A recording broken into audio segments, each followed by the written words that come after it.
The National CCTV strategy calls for registration of all cameras and proposing networking cameras to the police. That includes private cameras. Plans are laid out for a CCTV network in conjunction with other databases to allow for data matching, mining and profiling, such as town centre cameras connected to ANPR systems and transport cameras to travel cards. And ultimately, there is the search for the panacea. The search continues for the panacea of CCTV, systems capable of automatic factor analysis, person identification, and behavioural analysis. Some of these schemes are already being developed. One project is the ADA-BTS project, Automatic Detection of Abnormal Behaviour and Threats in Crowded Spaces. It is seeking to develop models of suspicious behaviour so these can be automatically detected using CCTV and other surveillance methods. The Samurai project, Suspicious and Abnormal Behaviour Monitoring using a network of cameras for situation awareness enhancement. This one seeks to develop abnormal behaviour detection systems based on a heterogeneous sensor network consisting of both fixed position CCTV cameras and mobile wearable cameras with audio and positioning sensors. But for a taste of where all CCTV is headed, we'd only look at the network of automatic number plate or ANPR cameras that is being constructed across the UK. In the past, repressive regimes such as the Soviet Union used roadside checkpoints to periodically check drivers' papers. Up until now, the absence of such checkpoints is what made the UK a free country that respected the rights of its citizens. Automatic number plate recognition cameras constitute an automated checkpoint system that, along with other surveillance cameras, undermines the status of the UK as a free country. ANPR cameras are linked to multiple databases, use automated data matching, and allow tracking of individuals as they move around on the UK roads. These cameras were originally sold as helping to identify stolen or suspect vehicles. But the latest Association of Chief Police Officers ANPR strategy states that these cameras will be embedded into core police business by March 2010. How do we get from uninsured cars to a core policing tool? Where was the public debate? And what sort of a society are we creating? Should a national database of facial scans be constructed of the UK population via the Identity Card Project or the biometric passports, then all indications are that CCTV could and would be linked to such databases in the future. Such a reliance on technology brings with it risks. But what is it that people say? Nothing to hide, nothing to fear? Kieran O'Hara puts it another way. If you keep within the law, and the government keeps within the law, and its employees keep within the law, and the computer holding the database doesn't screw up, and the system is carefully designed according to well-understood software engineering principles and maintained properly, and the government doesn't scrimp on outlay, and all the data are entered carefully, and the police are adequately trained to use the system, and the system isn't hacked into, and your identity isn't stolen, and the local hardware functions, well, you have nothing to fear.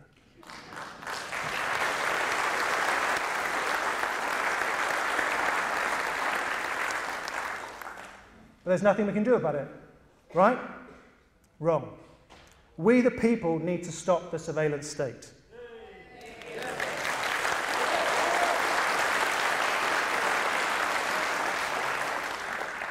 Desmond Brown QC, chairman of the Bar Council, told a meeting earlier this month that in a country with a strong common law tradition, it is the common law principles which govern protection of our privacy that we should all be working to uphold. We must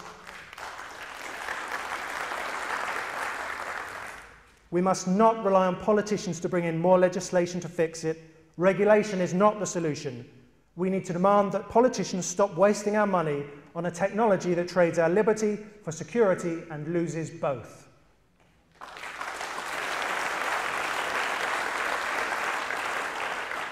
So how do we fight it? Most of the decisions are made at a local level. You just need to know who to fight. Attend local council meetings, lobby councillors, ask them to prove the need for CCTV. Decisions are often made by crime and disorder reduction partnerships, These were set up under the Crime and Disorder Act 1998. They're given responsibilities to generate crime control strategies, given names like Safer Oxford, Safer Birmingham, Safer London. Like Pubwatch and other quangos, these are shadowy coalitions of bodies that allow policy laundering by police and local authorities. Join neighbourhood action groups, often linked to these crime and disorder groups. Use the Freedom of Information Act and Local Government Acts to obtain information and find out what these people are up to. Believe it or not, licensing is another major area. Local licence committees are now a front line in the fight for civil liberties. The Licensing Act 2003 is being used as a way of removing freedoms for alcohol. Police will often contest a licence or licence variation unless certain criteria are met. Attend local licensing committees. Ask the committee to tell you why freedoms are being traded for booze. The local and national media. Write to the media. London pub landlord Nick Gibson went to the media when the police required CCTV as a licensing condition. As a result of media intention, the council backed down.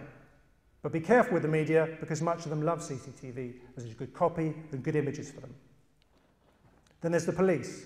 Ask for detailed crime data, down to the beat code level. The new crime maps are not good enough. Find out about other interventions they're doing, such as changing policing methods at the same time as putting cameras in, and look for trends in data. What if we do nothing? We shall find in 10 or 20 years' time that serious crime has risen yet further, terrorism will be more strongly embedded, and law enforcement agencies will still be failing in their intelligence and ability to prevent such activities. Yet we as decent citizens will have sacrificed completely our rights to privacy and anonymity. This is a very serious matter. Let me just leave you with one more quote from science fiction writer Philip K. Dick about government and trust, which I think relates not just to CCTV, but everything that we're speaking about here today. He said, "Any government which assumes that the population is going to do something evil has already lost its franchise to govern. The tacit contract between a government and the people is that the government will trust the people and the people will trust the government. But once the government begins to mistrust the people it is governing, it loses its mandate to rule, because it is no longer acting as a spokesperson for the people, but is acting as an agent of persecution."